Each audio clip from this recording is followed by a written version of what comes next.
میں چیخنے لگتا. پھر مجھے خواب میں بھیانک لوگ دکھائی دیتے.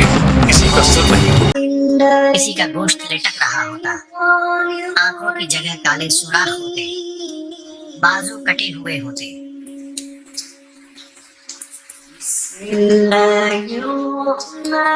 میں بیمار رہنے لگا, کمزور ہوتا گیا, ڈر کے مارے میں گھر سے باہر نہیں نکلتا.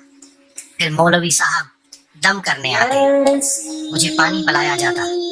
میری والدہ ہر وقت مجھ پر سورہ یاسین پڑھ کر پھونکتے. افاقہ ہوتا مگر پھر وہی حالت ہو جاتی, بیٹھے بیٹھے چیخیں مار کر بے ہوش ہو جاتا.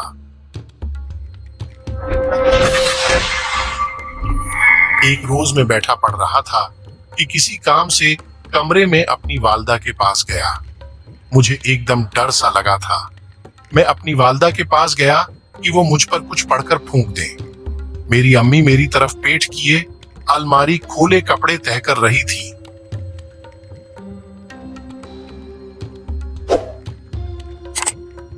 میں نے امی کو پکارا مگر انہوں نے مجھے جواب نہیں دیا. میں ان کے قریب گیا اور ان کو آواز دی تو انہوں نے مجھے مڑ کر دیکھا مگر وہ میری والدہ نہیں تھی. وہ خوفناک شکل کی عورت تھی. اس کا رنگ تانبے جیسا تھا, آنکھیں اس کی سرد اور گناہ کا دہانہ بڑا تھا. وہ ہاتھ پھیلائے ہنسی چلی جا رہی تھی اور مجھے اپنی طرف ڈالی تھی. اس کے دانت چمک رہے تھے.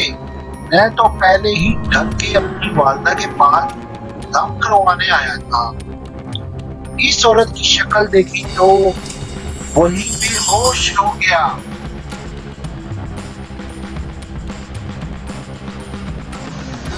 جب ہوش آیا تو مولوی صاحب میرے سرہانے بیٹھ کر کچھ پڑھ رہے تھے. میرے ابو شدید پریشانی میں بیٹھے تھے. مولوی صاحب کے پوچھنے پر ان کو میں نے ساری بات بتائی تو وہ سوچ میں پڑ گئے.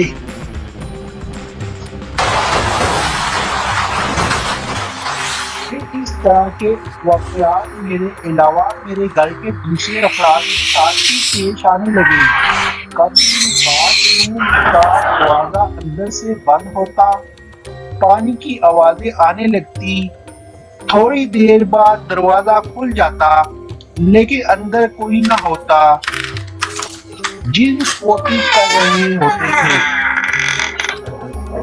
ایک بار ہم سب رات کو ٹی وی دیکھ رہے تھے کہ بجلی کا بٹن ٹھک سے اوپر ہوا اور بلب بجھ گیا. ایک بار میری امی کی چارپائی کمرے کے بیچ میں کسی نے کھینچ کر دور کر دی جب وہ سوئی ہوئی تھی. چیزیں ہم ایک جگہ رکھتے مگر ہمیں ملتی دوسری جگہ سے.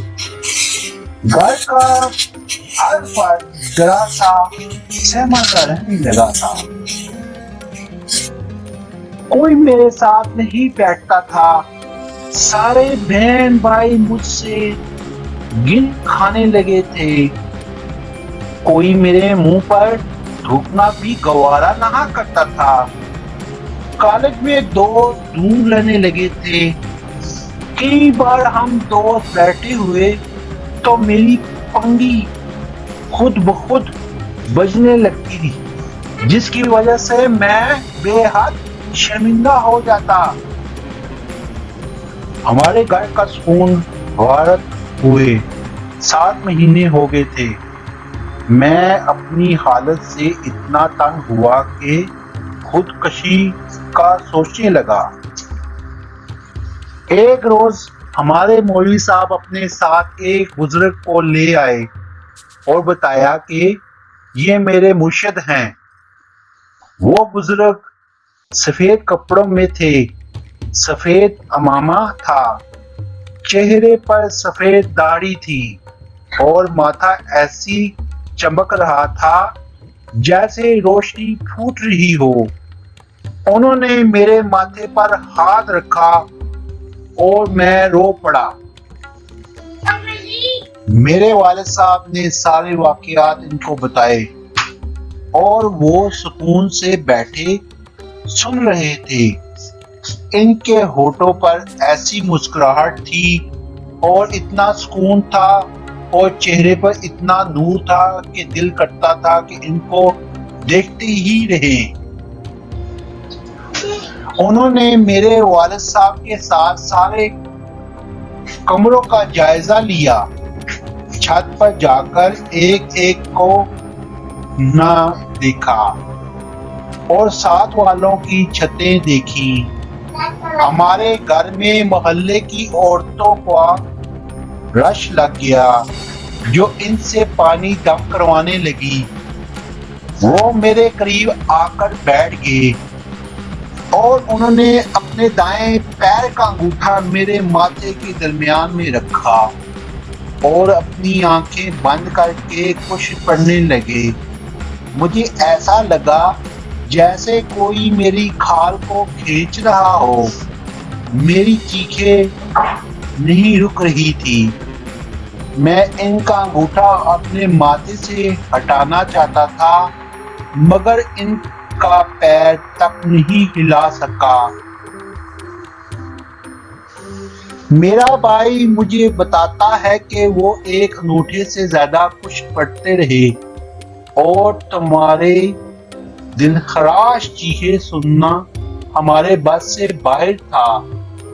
تب ہی ہم نے بزرگ کو بڑی طرح پیٹنا شروع کر دیا۔ آہستہ آہستہ میں پرسکون ہوتا چلا گیا۔ آنکھیں کھلی تو وہ مجھے دیکھ رہے تھے۔ ان کے چہرے پر مسکراہٹ تھی۔ انہوں نے پانی منگوا کر دم کیا۔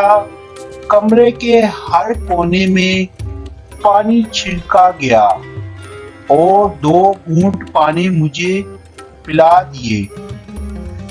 وہ 2 گھونٹ پانی ایسے جیسے کوئی آب حیات تھا کہ پتے ہی میرے سر سے 7 مہینے کا چڑھا ہوا بوجھ اتر گیا۔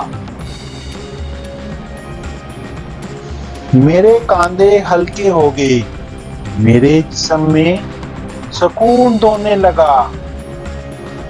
میری بچی آنکھیں روشن ہو گئی۔ میں اٹھ گیا اور ان کی چھاتی پر سر رکھ کر رونے لگا۔ وہ میرے جسم پر ہاتھ پھیرنے لگے، پھر وہ چلے گئے اور اللہ کا شکر ہے کہ پھر کوئی واقعہ پیش نہیں آیا۔ اور آج اس بات کو 2 سال ہو چکے ہیں۔